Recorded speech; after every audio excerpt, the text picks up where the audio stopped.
Have you ever listened to a song and wish you could instantly recognize the chords and melodies or improvise freely on top of it? Whether you've practiced your training before or not, I'm going to share a secret hack that will unlock your musical ear.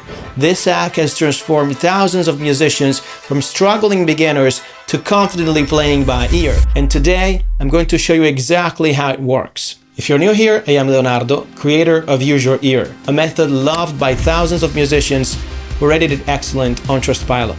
This secret hack is a cornerstone of our ear training approach and goes beyond just hearing notes more clearly. It's about training your ear to feel the relationship between notes in a way that's scientifically proven to work. In fact, if you're stuck using traditional ear training methods like intervals, it's because they fail to consider the hidden force that shapes every emotion in music. If you haven't yet, hit subscribe and stay until the end, where I share a tutorial on the first ear training step most musicians skip. So what is this hidden force?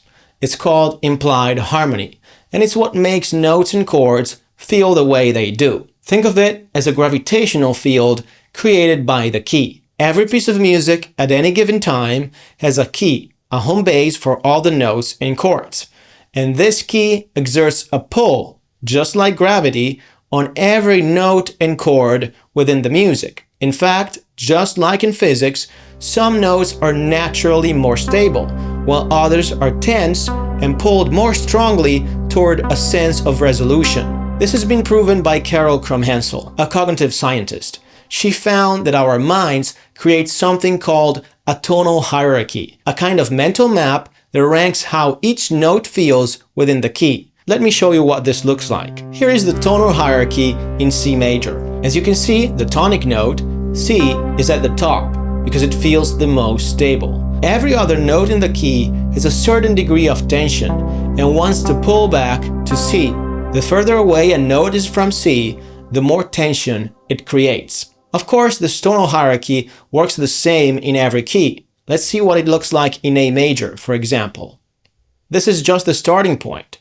Other scientists like Butler and Brown took this concept even further. They found that our brains naturally create a tonal center even when we're not thinking about it. Basically, whenever you hear a note or chord, your brain instantly places it within an imaginary key, giving each note its own unique gravitational pull or feeling. This pull is what we call implied harmony. It's the gravitational field that your brain creates as soon as you hear the notes. So whether we realize it or not, our brains are always arranging notes in the tonal hierarchy we've just seen, even if you try not to. And that's what shapes how we feel emotions in music. But how does this transform your ear training?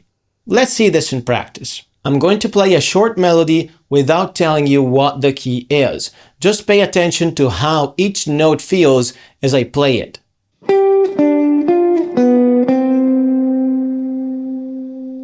Notice how C feels stable, almost like it's home. That's because your brain automatically tuned into the key of C major as soon as you heard the notes. So C is the tonal center of the gravitational field you are perceiving right now. When I play G, the fifth degree, it creates a bit of tension, right? It feels like it wants to move somewhere else. And when I play B, the seventh degree, it feels even more unstable, doesn't it? It feels like it's leaning into the tonic, C, almost begging to resolve. Now, let me play the same melody in a different key.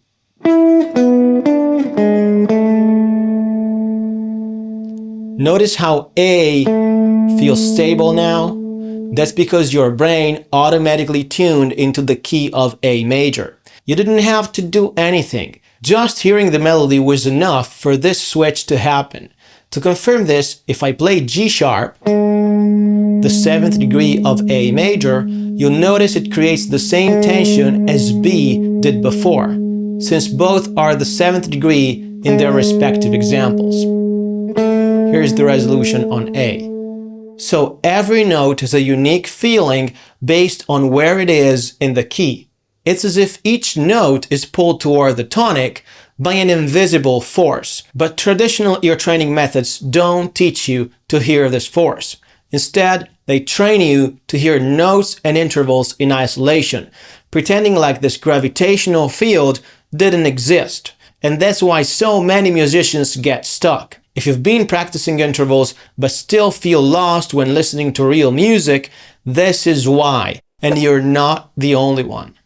Intervals alone don't tell the whole story. They ignore the pull of the tonic and how each note feels within the tonality. If you want to train your ear to truly understand music quickly on an intuitive, emotional level, start by learning how each note feels within the tonal gravitational field. I know what you might be thinking.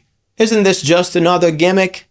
But this is where science really backs this up. We're not trying to cheat the ear training process. We're simply aligning it with how our brains naturally perceive music. That's why hundreds of musicians have gone from struggling to recognizing melodies and chord progressions by ear alone within just weeks of following this approach. Now that you understand why this ear training hack is so powerful, you're probably wondering, where do I start? I have another video that explains what your first step should be. Whether you've never practiced ear training before, or you've been stuck for months or years without seeing results, this video covers the one essential skill you need to develop to avoid getting stuck.